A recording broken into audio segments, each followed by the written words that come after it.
ابراہیم علیہ السلام کسی عام نبی کا نام ہے؟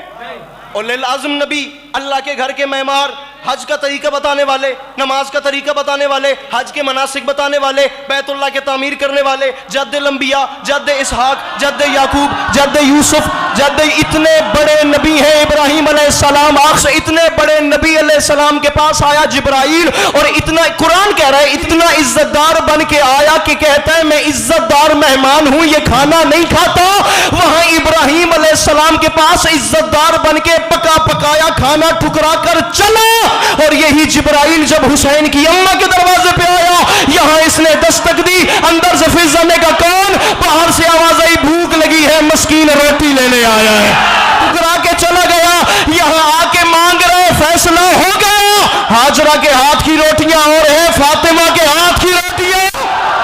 علیہ اعظم کے دور میں ایک سوال اٹھا تھا کہ ہمارے عیسیٰ کی ماں وہ ہے جس کے کھانے جنت سے آتے ہیں، یہ ہمارا دین افضل ہے؟ رہے تھے بائبل سے تو بات ہی نہیں، بات ہی قرآن سے ہو رہی تھی۔ جناب مریم کی والدہ نے منت مانی، میرے مالک جو بچہ میرے رحم میں ہے، جب یہ اولاد دنیا میں آ جائے گی نا، میں اس اولاد کو تیرے گھر بیت المقدس کے زائرین کی خدمت کے لیے وقف کر دوں گی۔ جب وقت آیا تو اللہ نے مریم سلام اللہ علیہ جیسی نعمت سے نوازا۔ میں نہیں کہہ رہا، قرآن کہہ رہا ہے، اگر منت ماننا بدعت ہوتی اللہ پوری کیوں کرتا؟ جب وقت آیا شہزادی کی آمد ہو گئی، چند دن کی مریم کو ماں نے ہاتھوں پہ اٹھایا، یا سیدہ بار الہ دل تھا بیٹا ہو، سوچا تھا تیرے گھر کے زائرین کی خدمت کے لیے وقف کر دوں گی،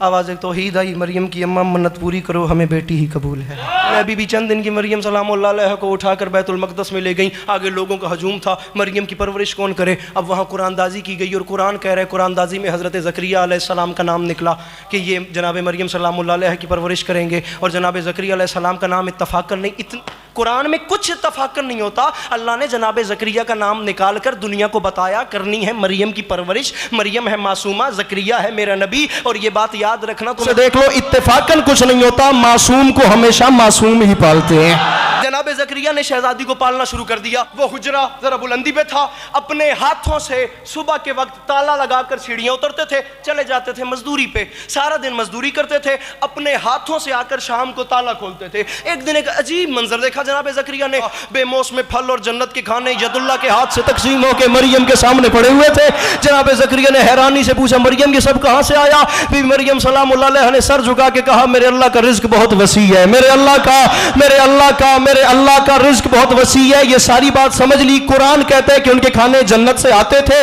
سورہ دہر کی تفسیر میں یہ جملے ہیں کہ امام حسین شہنشاہ بادشاہ کی اماں نے منت کے روزے رکھے، وقت افطار دروازے میں دق الباب ہوئی، سوالی آ گیا وَيُطْعِمُونَ الطَّعَامَ عَلَىٰ حُبِّهِ مِسْكِينًا وَيَتِيمًا وَأَسِيرًا۔ بی بی نے اپنے حصے کی روٹی دے دی، علی بادشاہ نے اپنے حصے کی روٹی دے دی، حسنین نے اپنے حصے کی روٹی دے دی۔ جب چار سادات نے روٹیاں دی، پانچویں فضا نے بھی اپنے حصے کی روٹی اٹھا لی، 5 روٹیاں چلی گئی سوالی کو، دوسرے دن پھر، تیسرے دن پھر 15 روٹیاں 3 دنوں میں آل محمد نے خیرات کر دی سوالیوں کو۔ اب میں نہیں کہہ رہا، اہل سنت دوستوں کے مذہب میں آسمان سے بڑا نام ہے شاہ ولی اللہ محدث دہلوی کے بیٹے شاہ عبدالعزیز محدث دہلوی، انہوں نے اپنی تفسیر عزیزی میں لکھا کہ مدینے کی گلیوں میں حسین بادشاہ کی اماں کی چوکھٹ پہ جو سوالی بھکاری اور اسیر بن کے یتیم بن کر آتے تھے، وہ کوئی مدینے کے بھکاری نہیں تھے بلکہ جنت کے فرشتے تھے، جو حسین بادشاہ کی اماں سے روٹیاں مانگ مانگ کے دنیا کو بتاتے تھے زہرا سے مانگنا بدعت نہیں ہوتی،